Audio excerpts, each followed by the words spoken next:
Right, good morning, welcome back. Now today on the Big Softail, I'd like to change the fork oil. Now you might have seen the last video, I made this little brass adapter that's designed to screw into the drain hole at the bottom of the forks, in the hope that I can put a tube on that and a big syringe and I can actually inject the new fresh oil up into the forks rather than have to take the top off and fill them in the normal conventional way. I don't know if this is going to work. I've never done it this way before, just a bit of a challenge and a bit of fun. So let's see how we get on.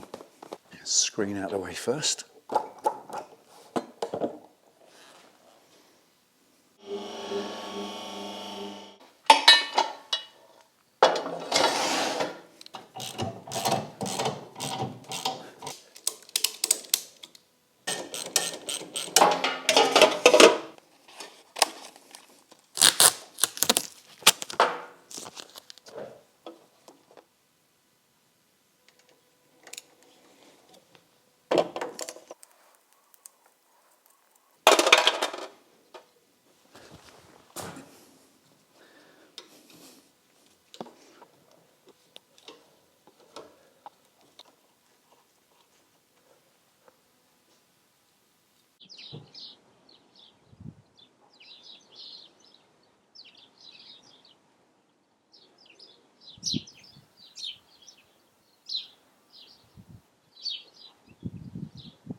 There, so after half an hour, that's all of it drained out, and it should be all of it too, because they're not cartridge forks, they're regular forks. They shouldn't need pumping out. The drain screw's at the bottom, so it should all just come out into the tray. And it's black, it's nasty, and it smells like Nana's stewed cabbage, so it definitely needs changing. But before we do that, let's measure the amount that came out, just to make sure that we got it all. That is, assuming it was right in the first place.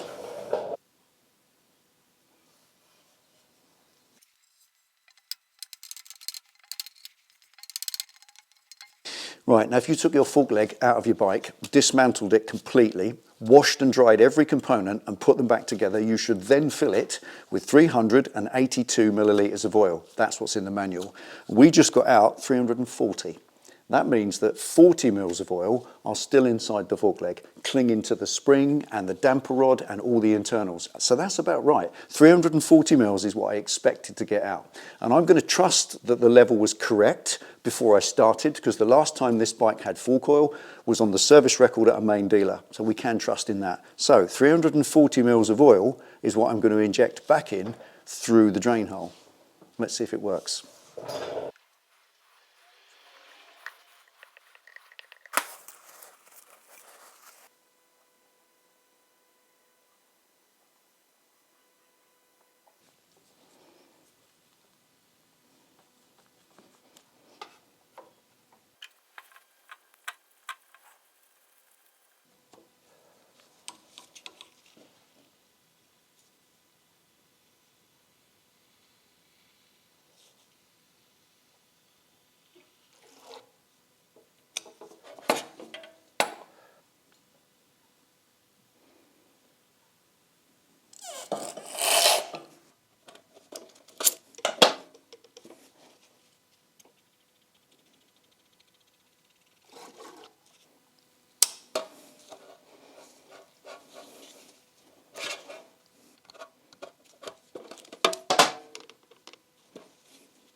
Okay, we're going to treat it to some new drain screws, this time with Allen screws.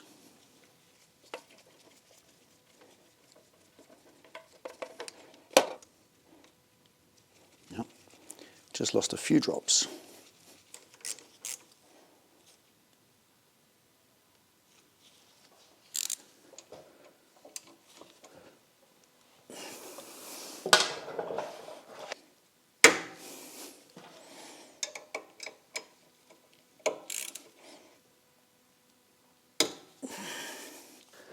Knew that'd be tight.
if you do up your fork cap, nip it up tight, before you take the tube off the bottom and put your screw back in, then you create a vapor lock, which means nothing more than a couple of drops will leak out while you pop the screw in.